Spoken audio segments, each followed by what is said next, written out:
नमस्कार दोस्तों, आप सभी का स्वागत है आपके अपने चैनल द धर्म ज्ञान में। दोस्तों, इस वीडियो में मैं आपको बताऊंगा माता सती के देह त्याग की कथा। दक्ष प्रजापति ने गंगा तट पर विशाल यज्ञ करने का निर्णय लिया।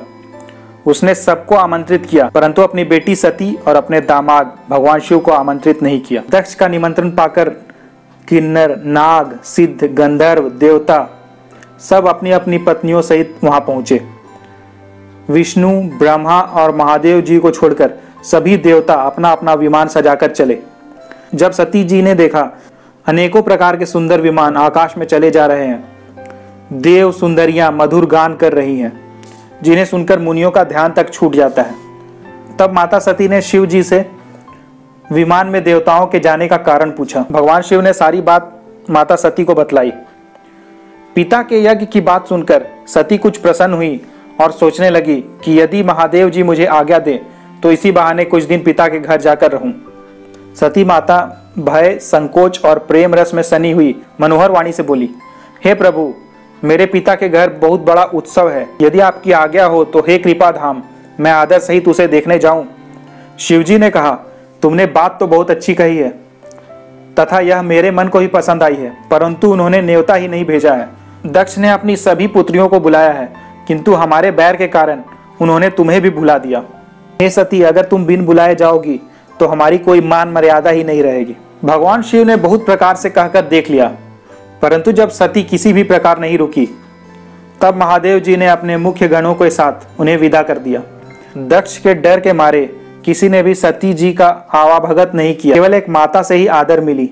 यज्ञ मंडप के भीतर सती जी ने प्रवेश किया और वहां देखा कि सभी लोग सभा में बैठे हुए हैं और आहुतियां दी जा रही हैं, परंतु केवल एक नाम सती जी के कानों में नहीं पड़ रहा है, क्योंकि यह यज्ञ भगवान शिव के अपमान के लिए हो रहा था। इस प्रकार शिव जी का अपमान सती माता से सहन नहीं हुआ तथा उनके हृदय में कुछ भी प्रबोध नहीं हुआ।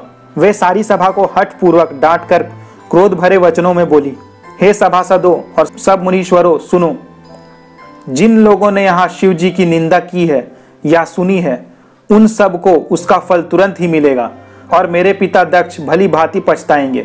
दक्ष की ओर देखकर माता सती बोली कि मेरा पिता दक्ष नहीं है। यदि दक्ष होता तो मेरे पति को पहचानता, क्योंकि मेरे पति शिव का संसार में कोई बैरी नहीं है। मेरा मंद बुद्धि पिता उनकी निंदा करता है और मेरा यह शरीर जो दक्ष के ही वीर से उत्पन्न है, इसलिए चंद्रमा को ललाट पर धारण करने वाले वृष के तू शिव जी को हृदय में धारण करके मैं इस शरीर को तुरंत ही त्याग दूंगी। दोस्तों, जहां पर देवताओं के नाम की आहुति दी जा रही थी, सती जी वहीं पर ध्यान मग्न होकर बैठ गई और सती के शरीर से योगाग्नि निकली। उस योगाग्नि में जलकर सती जी भस्म हो गई। सती ने मरते समय भगवान हरि से यह वर मांगा कि मेरा जन्म जन्म में शिव जी के चरणों में अनुराग रहे। इसी कारण उन्होंने हिमाचल के घर पार्वती के शरीर में जन्म लिया। दोस्तों, यदि आपको इस चैनल पर दी गई जानकारी पसंद आती है तो सब्सक्राइब अवश्य करें तथा यदि आप किसी पात्र के बारे में अधिक जानकारी चाहते हैं तो हमें कमेंट करके अवश्य बताएं। देखते रहिए द धर्म ज्ञान। धन्यवाद।